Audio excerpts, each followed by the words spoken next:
Hello everybody, my name is Lisette. Welcome to this webinar. I want to very briefly go over how to work together remotely successfully. I'm going to give you some simple tips and tricks for how to work online as if you're in the office together. Now we're going to go over two different things, which is Remote Working 101, how to perfect your own game. And then we're going to work our way into 201, which is how to work together online successfully, as if you were in the office together. So let's get started. The one thing I would say about working remotely is that there is no one right way to do it. So it's a series of experiments and things that you have to try in order to get remote working right. And it can be a lot of work, but when we get it right, the payoff is huge. We get all kinds of freedom. Freedom to work where we're most productive and the freedom to work when we're most productive. And that is pretty great in terms of lifestyle. Now, working from home is both a blessing and a curse. It's a blessing because we get, or working from anywhere, I should say, is a blessing and a curse. It's a blessing because we get so much freedom, and it's a curse for exactly the same reason. We get so much freedom. So there's a few things to think about. The first is, how do we tend to our own needs? One of the most important things is to find your own rhythm, what works for you.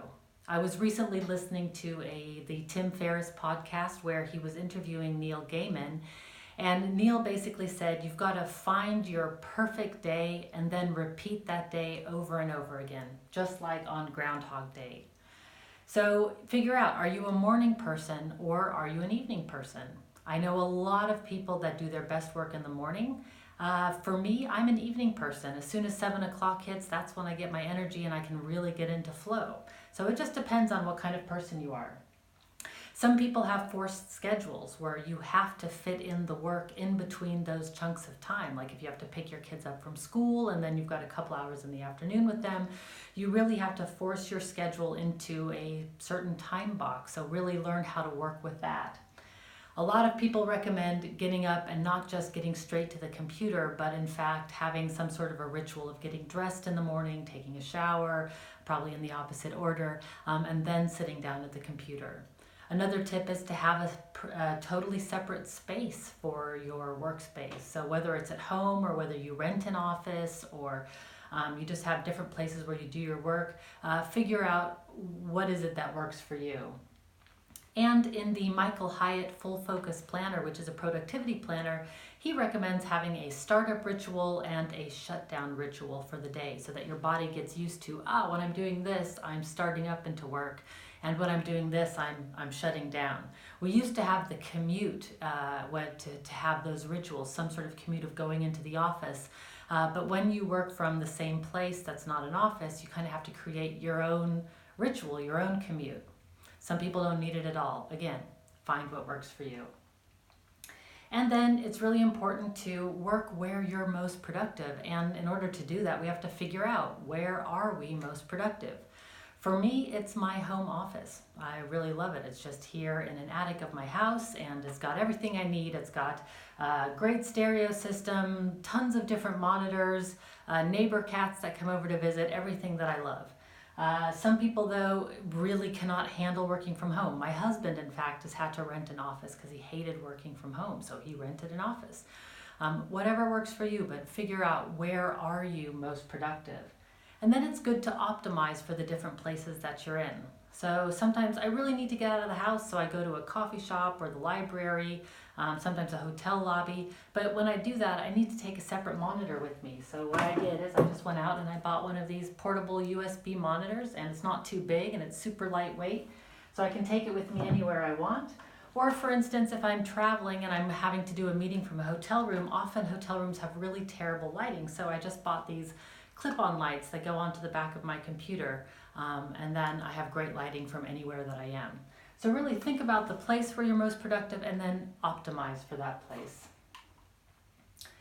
And if you're going to be working from home or really consider a different place, you've got to really figure out, what are your boundaries, and then how do you communicate those boundaries to the people around you.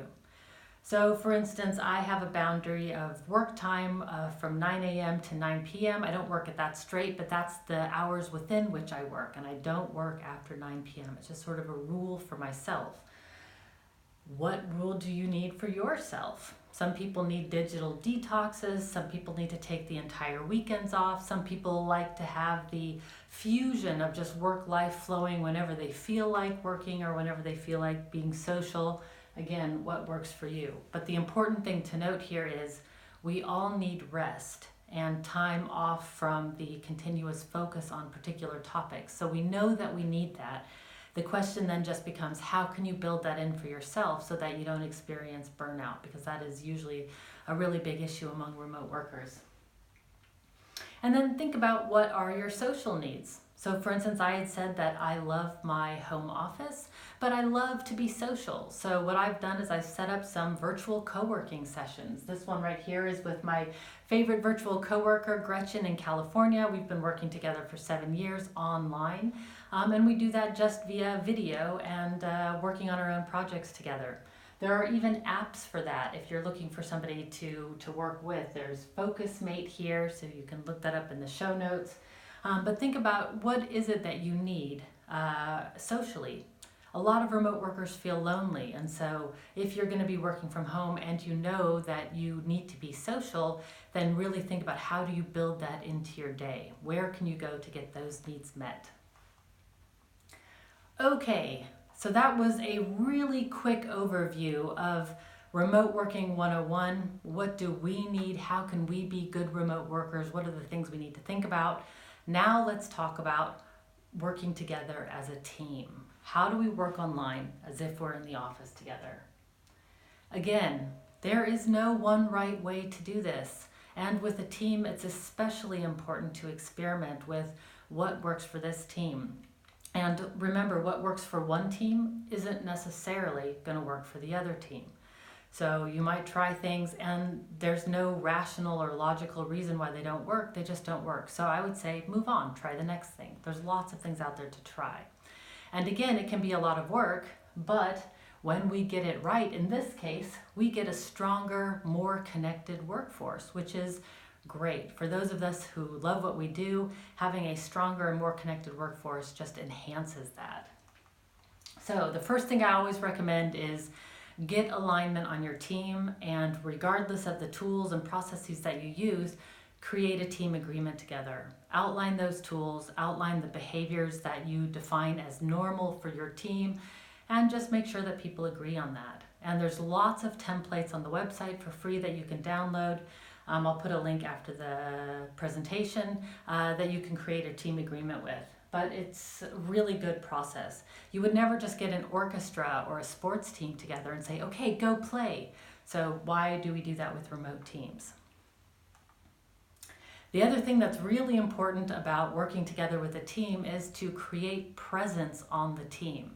Now in this photo, you're seeing sort of the old school picture of a conference room where people are huddled around a spider phone in the middle of the conference room desk like, hey Bob, it's Lisette, can you hear me?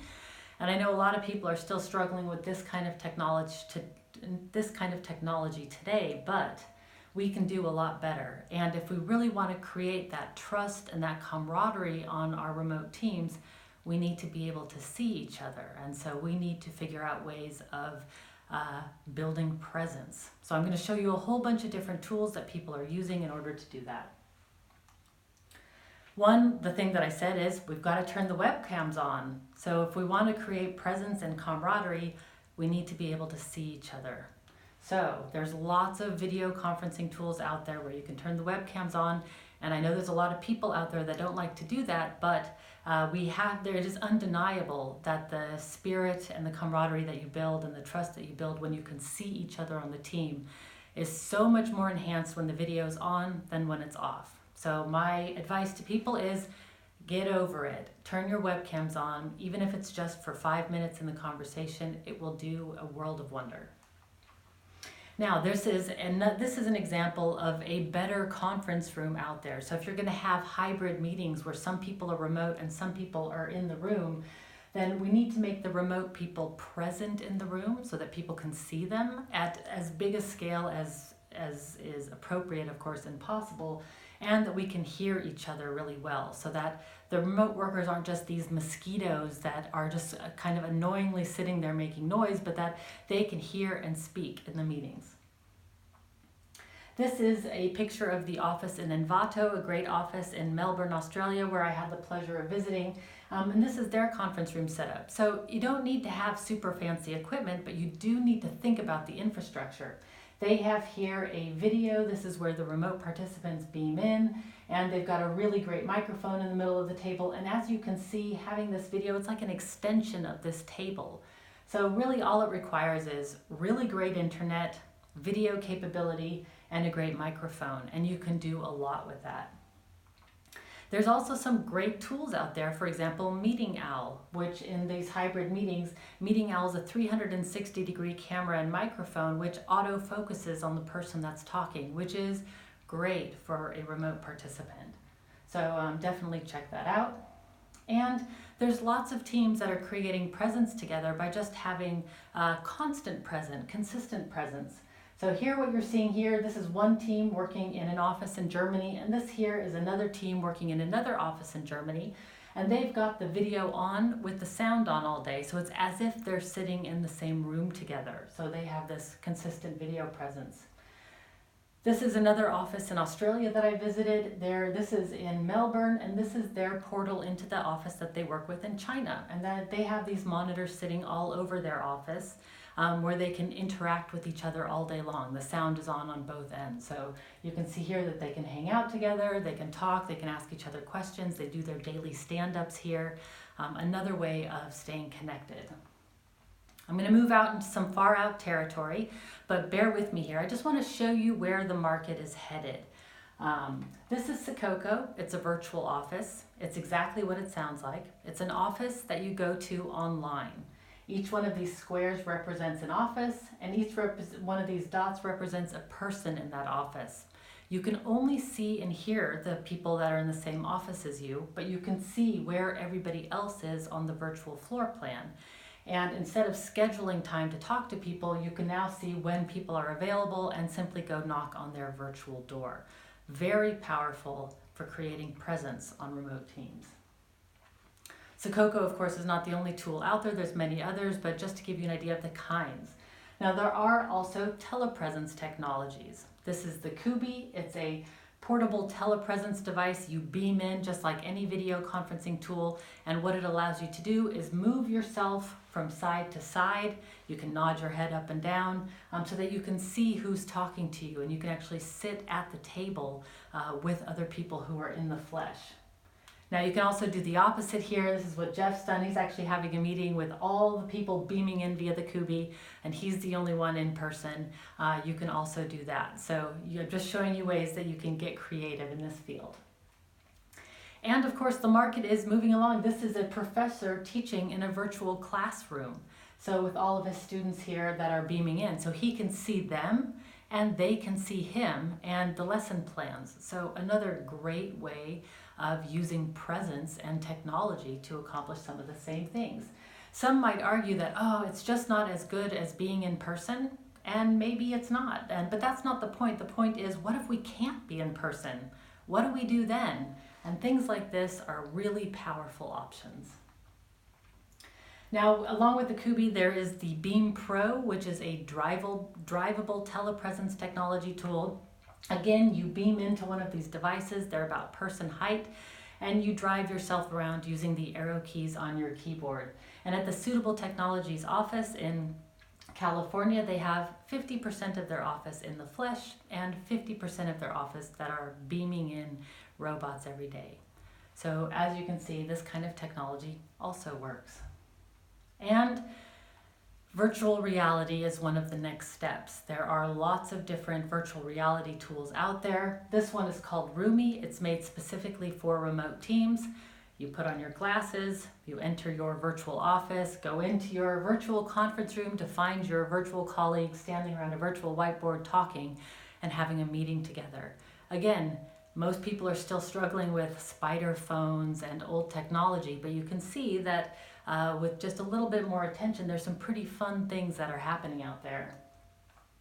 And let's just move on to one final technology that's just around the corner, I think, and that is holograms. So being able to beam into places and to present things or to talk to people as if you're in the same room. And it might sound funny now, but there is some great technology being developed that already works that looks incredibly real. So I'll put some links in the show notes for that so you can check it out. Now, if you want to find out more about any of the tools, then you can go to my website and check out the tools page. It's at collaborationsuperpowers.com/tools, and there's a whole list of great tools for remote teams. Tell them Lisette sent you. And if you want to hear more stories about all the different things that remote teams are doing, check out the Collaboration Superpowers podcast. I have interviewed hundreds of teams about how they make remote working work, and you can listen to those for free on the website. And of course, there's the Work Together Anywhere book that you can get from Amazon. Let's just remember and reiterate one last thing, which is there is no one right way to get remote working right. But when we do get it right, the payoff is really big. We get a lot of freedom and we get a stronger and more connected workforce. And I think that that is totally worth it. So what I'd like to do is I've put together a kit of remote working tools, things for time zones, a checklist for if you're just starting out, what are the kinds of things that you need to think about, a list for managers so that they have a manager's checklist about what to do if you're a manager. There is a whole remote working toolkit waiting for you on the website to download for free. So you can go to collaborationsuperpowers.com/superkit. Thank you for sitting through this video today. I hope that some of the information was useful for you. I would love to get in touch, and I will see you online.